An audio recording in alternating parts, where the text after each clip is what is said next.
Welcome, everyone. I'm Mike Mershazadeh. And I'm Ashley Ward. And you're listening to the What Matters podcast, and our mission to spotlight top RIAs, wealth managers, and investment professionals who are redefining wealth management. Join us as we dive into their journeys, strategies, and insights. Whether you're an investor or an inspiring pro, this is for you. Get ready for impactful conversations on the What Matters podcast. Hey, everyone. Welcome back to another exciting episode of the What Matters podcast. I'm Mike Mershazadeh. And I'm Ashley Ward.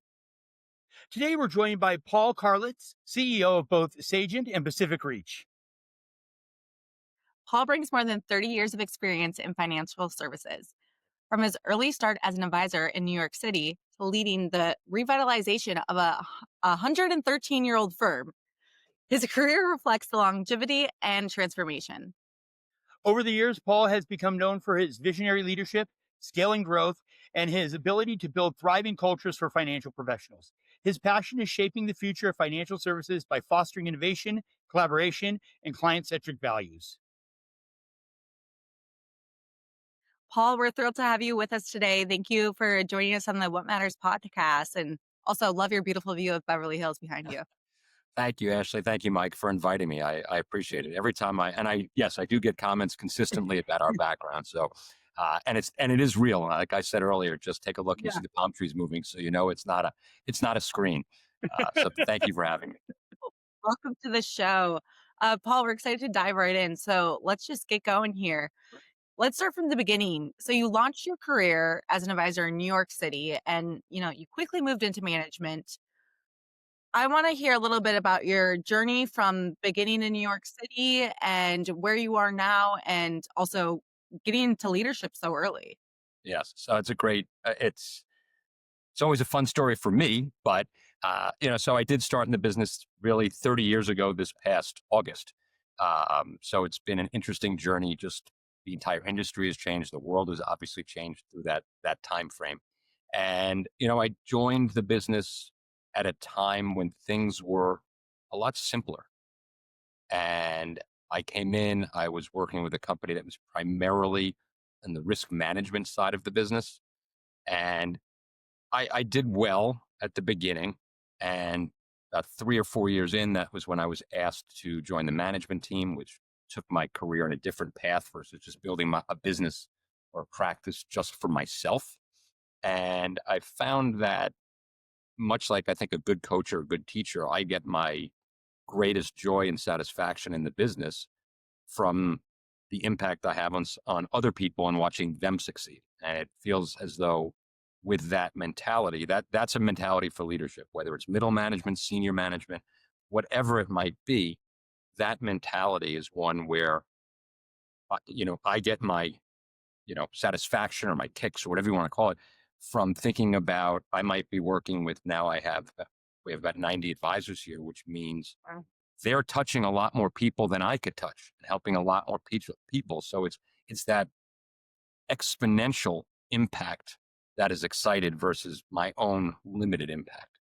So that's been what's driven me for the last 26 years on the leadership side. And I'm grateful to the people I worked with originally 30 years ago who kind of saw that in me and either saw it in me or said, all right, let's just give him a chance. But either way, it worked out. So.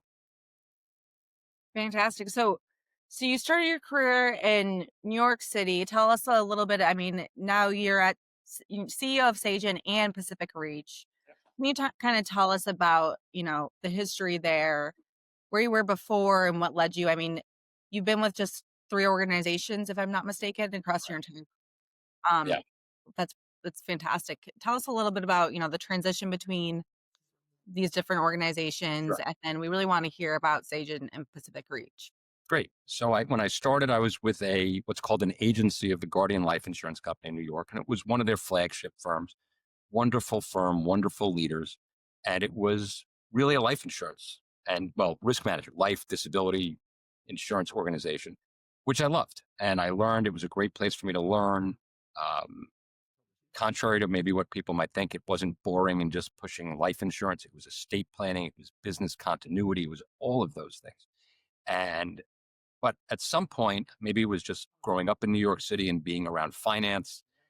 and being in New York, I realized, wait a minute, this is kind of one half of the equation. There's the whole wealth management, financial planning side of the coin, and I had an opportunity to join in 2007, so 12ish years in the business, for another firm called Lennox Advisors, which was really cutting edge, leading the pack in financial planning, wealth management, and risk management. So really the consortium of all three was what they were fantastic about. And I felt very fortunate that they had reached out to me and then it worked. And I was there from '07 till 2021. I had actually moved out here to Los Angeles with them in 2014 with my family. And in 2021, I took over the firm that is now SageInt, and I rebranded it. The exciting part is the firm history is about 112 years old. The fifth CEO leader of the organization, probably the third or fourth name of the organization. And it was important to me not to put my name on the door, to create something that whenever I'm done for whatever reason, people have something that they're proud of. There's continuity for them. It's not Karlitz something and then all of a sudden I'm gone and they have to do all of that. So again, that impact beyond me was really important. And what we're doing at Sagient and Pacific Reach is really focused on being advisors, right? I hate the term that you sometimes hear, agent, FA, right? Those type of, those seem to me, have always seemed very transaction and product oriented titles. And I feel like words matter. And however you would refer to yourself, even if you don't want to, that's kind of what's going to be what it's going to be. So we're advisors. We are trying to lead well-balanced practices, right? So our clients view us as one of my advisors created the term, the FPC. We are the first phone call. So our goal for our clients is to let them know and have them feel comfortable that anything that has a financial impact to it, especially, we're the first one they call. And we can quarterback it. We can help them with it, whether they are a fee-based financial planning client, and meaning they're paying us a fee and we are, in fact, overseeing everything, or maybe we're just helping in certain specific areas for now and adding guidance and advice in those areas. And that's been the biggest shift in the industry. That would have been unheard of, I think, 30 years ago. Yeah. I don't think we've recreated the wheel here, but I think we're definitely kind of at the front of that curve of advice, especially now in the face of technology, AI, this new generation of a lot of DIY. So I think the idea of being considered, whether you want to call it an advisor, a consultant, an FPC, whatever you want to call it, we're not the transaction, right? Not every time you call us or we call you is the meter running, the clock ticking. And I think that's what's making us really have success and impact in our marketplace. Yeah. And let me ask you So this. Go for it, Ashley. Sorry about that. no, I was gonna say, so I'm intrigued. I mean, in 2021, then you moved over, Fraser turned SageInt. Mhm. You're the fifth CEO leadership in place there. I mean, they must have brought you over to kind of take over, right? Yes. There's a succession. Yes. Yeah, the succession plan there. I mean, is that kind of usually how it works with, I don't know, SageInt, we call it now SageInt, but it's been a long history of different names, right? Yeah. So, I mean, bringing in someone new to be the next leader in line instead of, grabbing a G2 from underneath, or You bring up an interesting question or comment right there. A lot of firms, the leader grooms somebody and they have their heir apparent, their successor, what have you. In this case, my predecessor hadn't groomed anybody. And so there wasn't an heir apparent. And so in a positive way, it was a bit of an arranged marriage, right? Yeah. So, right. And, sometimes that's got a negative connotation. Here it worked. I'd been out in California for 11 years at that point, had done very well in my iterations, past iterations, especially at Lennox. They gave me a great platform that I ran with. And this opportunity arose where it was time for new leadership at the organization, and there wasn't an obvious apparent person.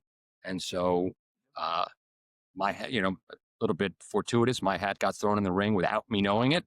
Oh, One thing led to another, and it made sense. And that yeah. was the big part. It was not easy leaving my friends and family and what I'd helped build at Lennox.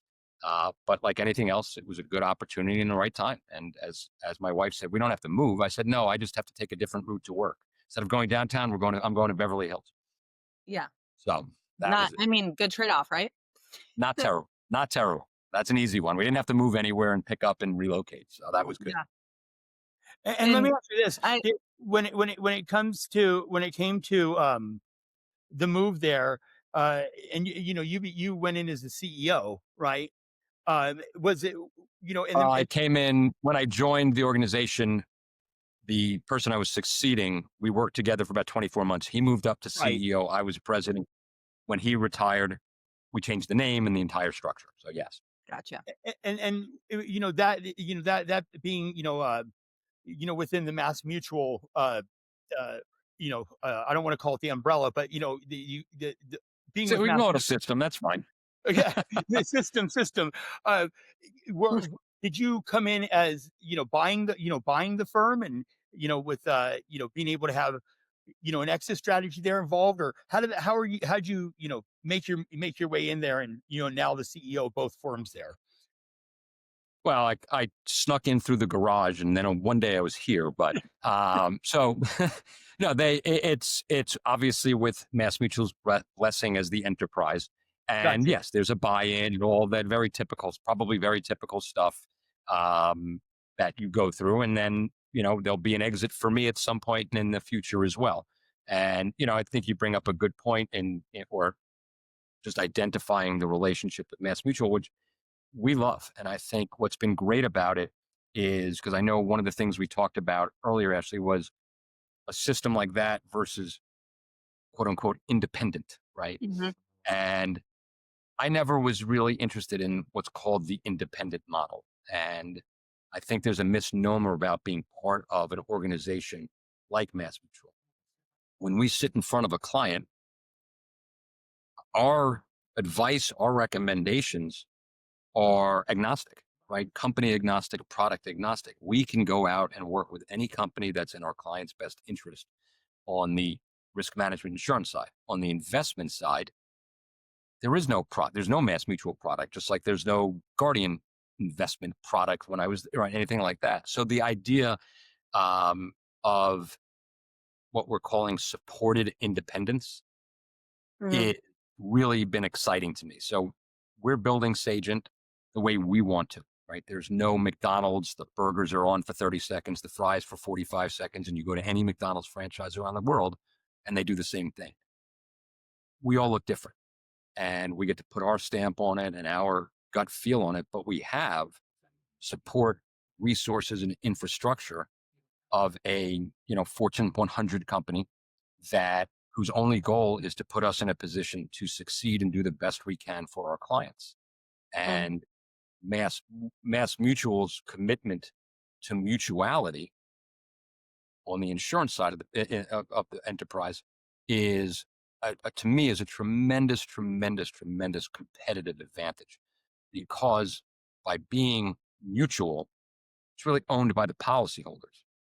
So Mass Mutual, the CEO, any of the people that run firms like mine, nobody's answering to the quarterly bell of Wall Street. Nobody is making quarter at a time decisions.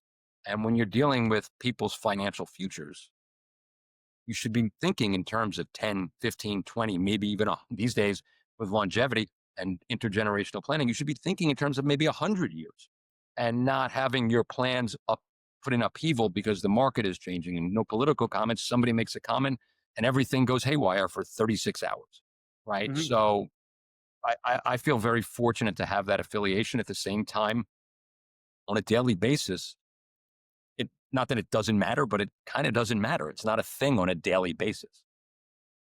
Hmm.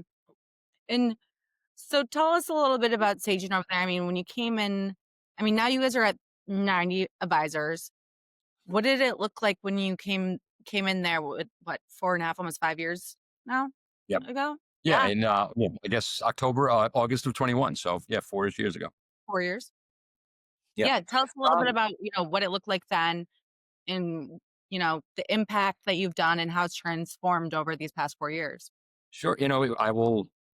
I will admit easily that it was a little bit nerve wracking, right? Like we said, I hadn't grown up here. I didn't know the players. I wasn't the heir apparent or the obvious choice. I was actually the opposite.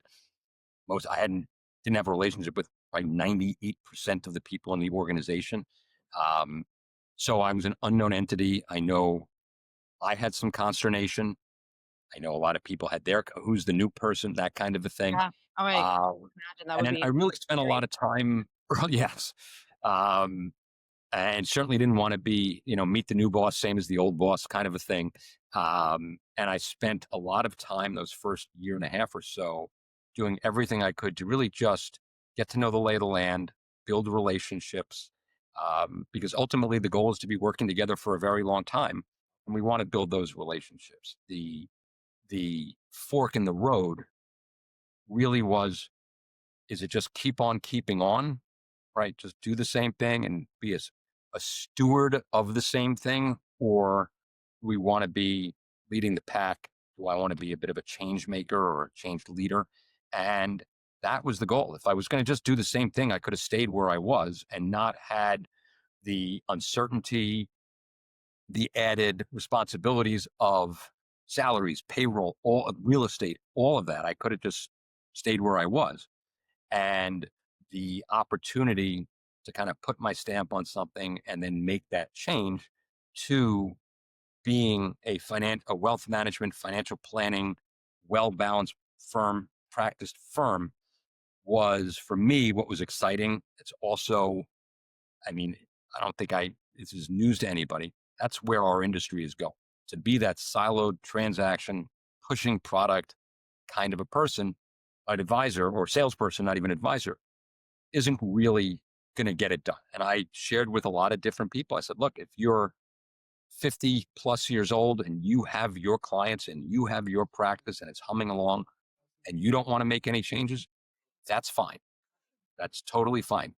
The ice isn't going to melt under you. If you're 30 or 40 and you think you have 10, 15, 20, 30 years left in this career and you don't see this shift coming, right? You're going to be you're a dinosaur, just nobody told you yet. Right, right. You So gotta roll with it. that's what we've been focused on is moving with the times, whether it be technology, marketing, whatever it might be, but really more about our clients. What are we doing for them? And again, it goes back to being that holistic advisor with a well balanced practice, the FPC as we call it. That's the goal. Yeah. And so tell us, I mean, you got 90 advisors over there. How much is your team managing? And tell us a little bit about that client Sure. base. Well, the client base is as diverse as our 90 people, right? From people dealing in the super ultra high net worth space to young families to blue collar, whatever it might be. Each advisor, again, it's that supported independence. Each of our advisors builds their practice within our infrastructure with our support and resources the way they want. Okay. Nobody's forced into doing one way or another. We try to create guardrails and help people make sure that they are not. I always say it's my job to make sure that pothole that you don't see in front of you that I've stepped in 100 times, I walk you around that pothole. So that's our job from a leadership standpoint. As a firm, we manage about $2.6 billion of money. Again, it's complete open architecture. There's no SageInt fund. There's no proprietary investments. Best of breed open architecture is really what we've been doing a good job of. And, we're at about 2.6 billion now with, call it 90 advisors. The goal 3 to 5 years is 5 billion, 130 advisors. not looking to um, be, I don't know, I don't want to say it negatively. We're not looking to bring people on for the sake of bringing people on. We've been very successful and trying to be successful in bringing on a small handful of advisors throughout a course of a year so that they can get our full attention, our full resources, whether it's a transition because they're an experienced existing advisor that says, "Hey, my firm isn't as forward thinking as you," which we love to hear, and I'm interested in all the things you're doing.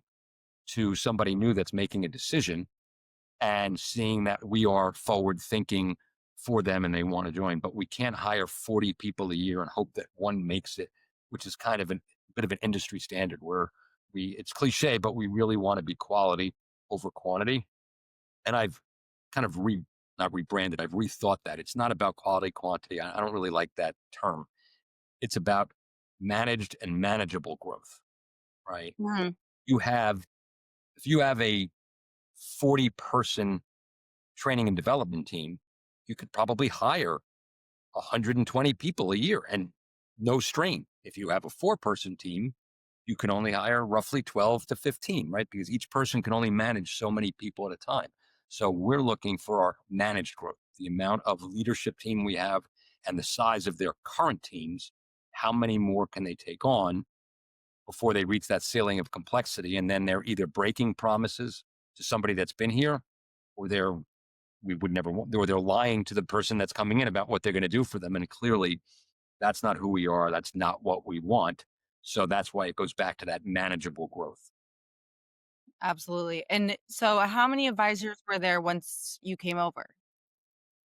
Um, Roughly the same, right? We were probably within 5 or 7 people the same way. It's only been 4 years. We took some time, and there were people that didn't want to make this transformation, Mhm. right? So we had those were very clear, transparent conversations on both sides. And I would say I had a handful of people say, "Look, I get it." I've even had people say, "I get it. I like what you're doing, but it's not for me." Mhm. Okay. So, you have to, everybody's got to pick a space where they're going to be comfortable. And that's a little bit of the difference between the Sagient and the Pacific Reach brands. Sagient is this, what I've been talking about, this full branding as far as um, uh, holistic, well balanced practice, FPC mentality. The Pacific Reach brand is a little more traditional, right? People that are protection professionals, and we want to support them. So we're now in that we've got our team settled in, and now that explosive growth, manageable explosive growth, is our next phase. Right. And just so I'm understanding correctly, all your advisors, like they're under the Sagent name. They don't have their own little DBAs or anything, correct? Some do have their own DBAs, and that's Okay. fine. Like again, I can't stress enough the concept of that supported independence. Right, Right. my goal, my management team and leadership team's goal is to create um, an organization that people can feel that they have resources, they Mhm. have support, but they have that independence. And some people, we brought them over and they had their own team. They didn't have to get rid of their name to join us. That seems silly, Mhm. counterproductive, frankly. And I joined here, and there were people that already had their own DBAs. I wasn't going to walk in one day and say, "Hey, I'm here. And by the way, conform to what I want and change it." Right. We didn't want to do that. Interestingly enough, when I announced the name change, which everybody knew was coming because I'm not a Fraser, so that was easy. Um, 2 people dropped their DBAs to align with Sagent, Okay. right? Because I think they saw that the new firm would be, there's marketing and branding that they would benefit from, as opposed to there Right. wasn't anything. There was just nothing. So the idea that we in the last year we started our social media where we'll start spotlighting our advisors and what they're doing with their clients. That kind of branding and marketing is something a lot of people wanted to be a part of. So a Right. couple people issued their DBAs to align with Sagent. Right. I see, I see. So, and then are you, Paul? I mean, are you managing your own book still, or are we just Well, I have, I've given away most of my book. I have kind of that. I like to stay sharp and I like to stay current. So I still have a handful of probably 10% of my the book that I built over all those years that I work with. And if sometimes I'll work with their children or their parents, depending on age, or if they'll maybe bring somebody that they want me to talk to. If that's the case, I'm happy to do it. But oftentimes I'll be bringing in one of our other advisors so that they get Mhm. somebody that's got full focus on them. My clients know that I'll always have my fingers in it and I'll always be overseeing it. So there's no risk to them from that standpoint. But at the same time, there's somebody that is full focused on whether it's their kids or whatever it might be, or a friend or family member. And I've actually gotten comments, hey, we were almost concerned. We didn't want to not make the intro to you, but we were worried what was going to happen if you took it on and you wouldn't, you only have two hands, two arms, and all that. Uh, and they said that they really enjoyed the people that we were able to introduce them to, and it was a good fit. Great. That's yeah. It's funny because I feel like a lot of the people we talk to too, who they've gone into the leadership role, they're like, it's always a I still have my book because I want to stay sharp. I want to stay up to date with it all, Yeah. which is fantastic. It makes sense. And so I'm also just curious about the other aspects of the organization. 90 advisors. You mentioned like the management team there. Does that Mhm. include the management? How many people in total are, Ooh, you all in, having to we're oversee all over? in. We're probably about 117. Okay. Uh, some of management are in the 90, some are not, depending on the role. We that are not would include. We have a director of marketing and communications. We have Yeah. obviously COO and operations manager. Our finance department. They're not, but they're part. We have staff as well, and then we have some people that are dual. So in the last year we brought on a director of financial planning as we launched our financial planning platform, the SageInt Blueprint. He is, his role is to support our advisors in developing the financial planning portion of their practice. At the same Mhm. time, he's been in the business as long as I have, roughly, and people go to him and he has clients and all that. But his focus is helping our 90 advisors either support, grow, or build their fee based financial planning practice. Yeah. And so with that many people under you, I'm sure you guys make sure that they have everything they need to really do business right, to Certainly make sure try. they're supported, right? We And, try. over the years, I mean, the landscape in industry financial planning is ever evolving, but also is like we were talking about every landscape. I mean, with AI, all that stuff. Have you noticed, I mean, it kind of reflects into what the client advisor relationship needs are, but then your advisors come to you as to what they're needing, what kind of changes have you seen in innovation that, come across your table for really needs or wants from your Sure. advisors? Yeah, it varies. I think the obvious ones in the recent history is ChatGPT and AI and all of that stuff. And there are always compliance issues around some of that, so you have to be careful. To me, there's been a lot of chatter that these things are bad for advisors. At least ChatGPT and some of the AI is a bad for an advisor. It's going to take a job, kind of a thing. Maybe I'm naive, and I'll be proven that maybe in time. I think it's an enhancement. I Mhm. just ability access to information so quickly that you can Absolutely. use is especially, and I'm not adept enough to have a Zoom conversation like this and still type into my keyboard, but people are, and if somebody's on with a client and they ask a question, typically, look, the right answer is I don't know that. The team, I have a great team here. Give me 24 hours and I'll have it. But then they could say, they could either tell them, hold on 1 second, punch it up, and they can have the answer, or say, or they could just do it and not tell them, and then keep Right. going. So I think you have to embrace it versus fight it because it's really not going anywhere. It will change faces for a little while and settle in, and we've really tried to embrace it here. And I think the number one way we're embracing it is reminding and training is the wrong term, but reminding our advisors that our business is a relationship business, right? Mhm.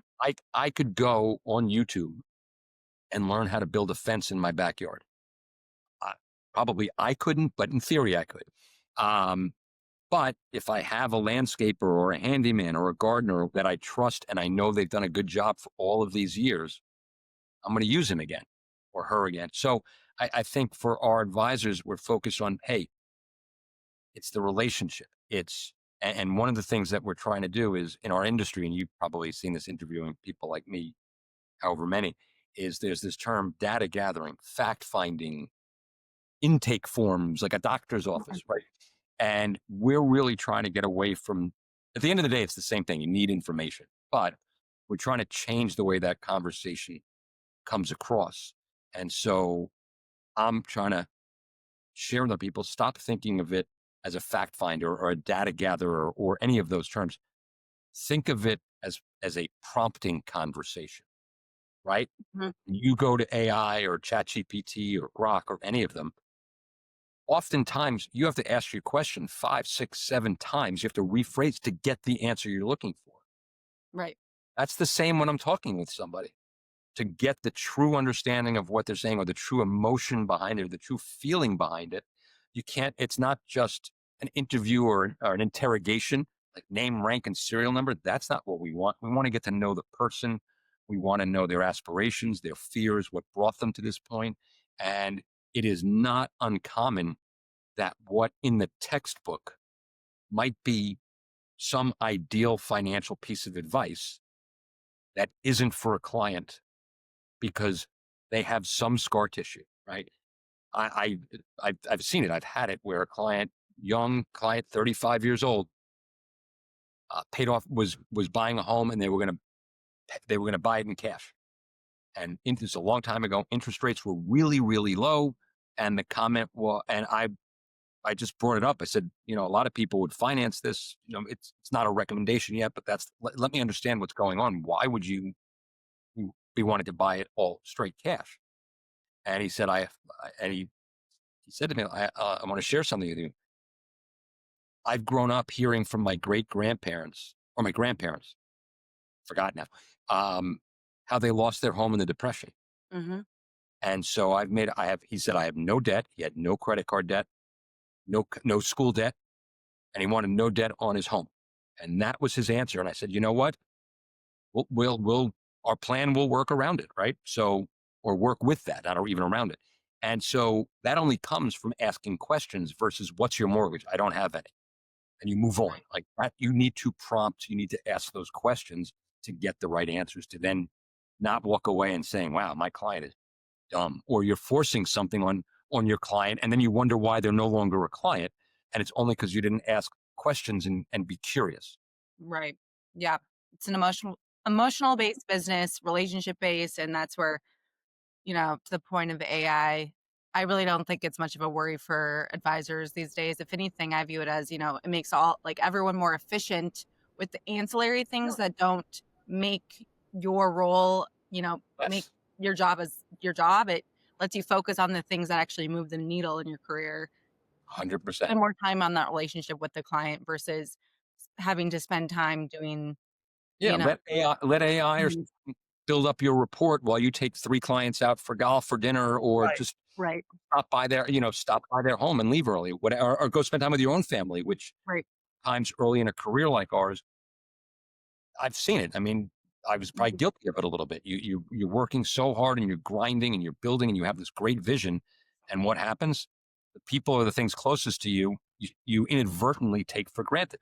Right. And so if you can get rid of some of that stuff, and usually the later at night stuff was paperwork or research or what have you, if you can speed that up so you can get home or you can go see your client or whatever it might be, it's an Ab- enhancement. Absolutely. I mean, I think couldn't be more correct there. And I think that's also the perfect note for us to leave off our conversation today, Paul. It's been absolutely wonderful having you on the show with us. Thank you again for walking us through your journey, telling us about your organization over there and the impact you're making in the industry today. So thank you again. Thank you. Thanks, Mike. Thanks, Ashley, for having me. I really appreciate the That invitation. was our pleasure. Absolutely. And to our listeners, thank you again for joining us on the What Matters podcast. We'll see you next time as we continue to explore stories of leaders shaping the future of wealth management. Until then, stay curious and take care. Thanks, everyone.